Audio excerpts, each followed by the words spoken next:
No आप्पाजींचे चातुर्य हा सुलभ भारती मराठी इयत्ता 6वी या पाठ्यपुस्तकातील 14वा पाठ या पाठावरती आधारित स्वाध्यायातील प्रश्न त्यांची उत्तरं त्याचबरोबर याच पाठावरती आधारित अतिरिक्त महत्त्वाचे प्रश्न आणि त्यांची उत्तरं या व्हिडिओमध्ये आपण पाहणार आहोत. तर सुरुवात करूया स्वाध्यायातील प्रश्न आणि त्यांची उत्तरं यांचं स्पष्टीकरण.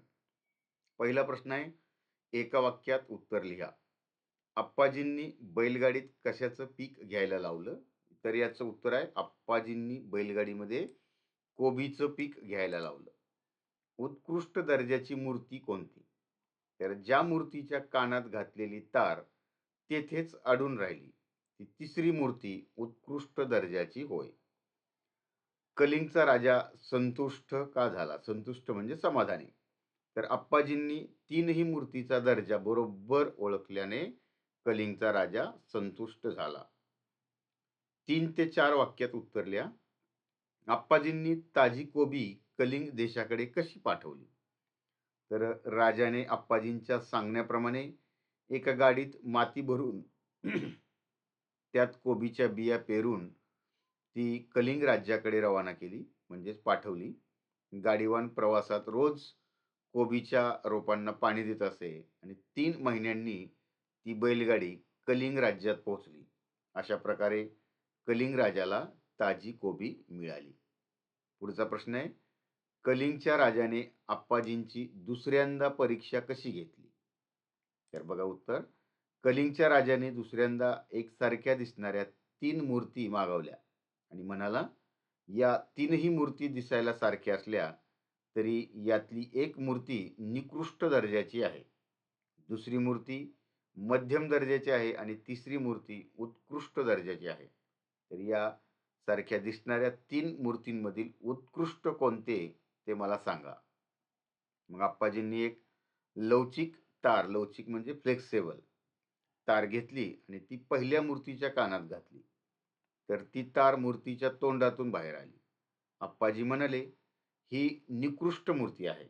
नंतर आप्पाजींनी ती तार दुसऱ्या मूर्तीच्या कानात घातली.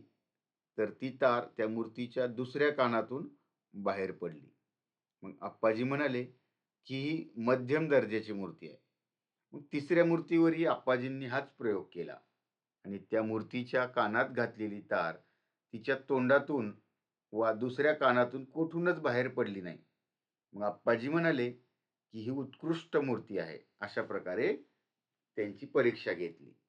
पुढचा प्रश्न आहे, मूर्तीच्या तोंडात घातलेली तार तोंडातून बाहेर येते याचा आप्पाजींनी कोणता अर्थ लावला? तर बघा या ठिकाणी, एखादा माणूस ज्या अफवा ऐकतो, अफवा म्हणजे खोट्या गोष्टी, त्याचा खरे खोटेपणा पडताळून न पाहता जर तो त्या दुसऱ्यांना सांगू लागला तर त्याचं व समाजाचंही हित होत नाही. असा अर्थ मूर्तीच्या कानात घातलेली तार तोंडातून बाहेर पडलेल्या मूर्तीबद्दल सांगितलं. आप्पाजींच्या मते उत्तम माणूस कोणता? तर बघा, अफवा ऐकल्याबरोबर जो माणूस दुसऱ्या कानाने ती सोडून देत नाही किंवा लगेच ती दुसऱ्याला सांगत नाही, तर जी अफवा ऐकलेली आहे त्या अफवेबद्दलचा खरे खोटेपणा याची खात्री करून घेतो आणि आपण काय ऐकलं ते पुराव्याशिवाय सांगत नाही, तोच माणूस उत्तम, असं आप्पाजींचं मत आहे.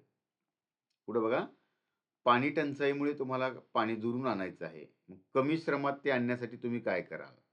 या बघा, असा हा प्रश्न या ठिकाणी तुम्ही श्रम कमी लागेल यासाठी कोणते प्रयत्न कराल?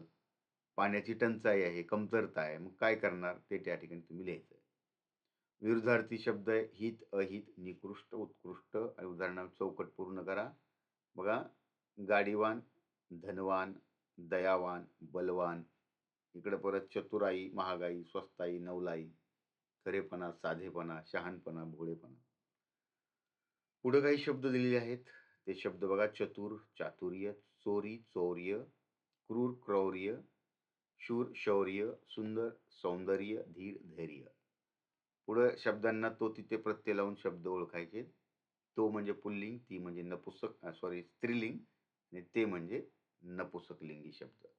तर हे शब्द या ठिकाणी दिलेले आहेत आणि या शब्दांना काय करायचं, तो तिथे म्हणजेच पुल्लिंग, स्त्रीलिंग आणि नपुंसकलिंग यामध्ये विभागणी करायची. उत्तर तिथं पाहू शकता. पुढचा प्रश्न आहे, तुमच्या मित्राच्या किंवा मैत्रिणीच्या चतुरपणाचं कौतुक झाल्याचा एखादा प्रसंग घरामध्ये किंवा वर्गामध्ये सांगायचा आहे.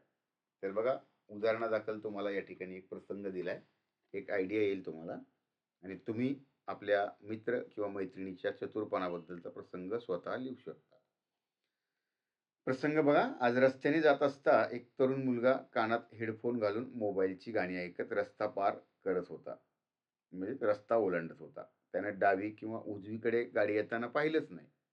तेवढ्यात समोरून एक सुसाट गाडी येताना दिसली. सुसाट म्हणजे भरधाव वेगाने गाडी येताना दिसली. मित्राला दिसली.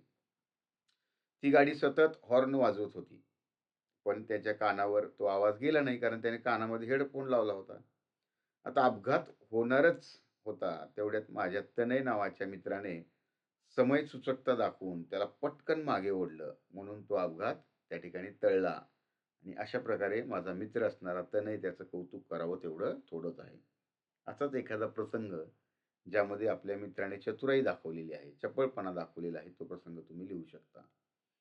अप्पाजींसारखे अनेक चतुर व्यक्ती इतिहासात होऊन गेल्या. उदाहरणार्थ बिरबल, तेनालीराम यासारख्यांच्या गोष्टी मिळून वाचायच्या.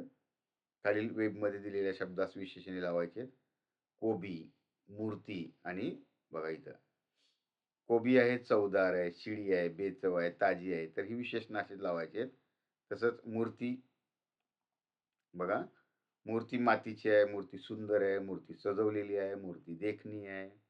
अशा प्रकारे. पुढे बघा, काही सुविचार दिलेले आहेत आणि या ठिकाणी एक कोडं दिलेलं आहे. ते तुम्ही ओळखायचं काय आहे ते. पुढे तक्ता दिलेला आहे. सर्वनाम, नाम सर्वनाम दिलेले आहेत. काळ दिलेला आहे आणि त्याच्यामध्ये म्हणजे त्याची क्रियापदं दिलेली आहेत. भूतकाळी, वर्तमानकाळी आणि भविष्यकाळी. तर तो तक्ता पूर्ण करायचा आहे अशा प्रकारे. वर्तमान काळामध्ये काय येईल? माया खेळते. भूतकाळामध्ये माया खेळली. भविष्य काळामध्ये माया खेळेल.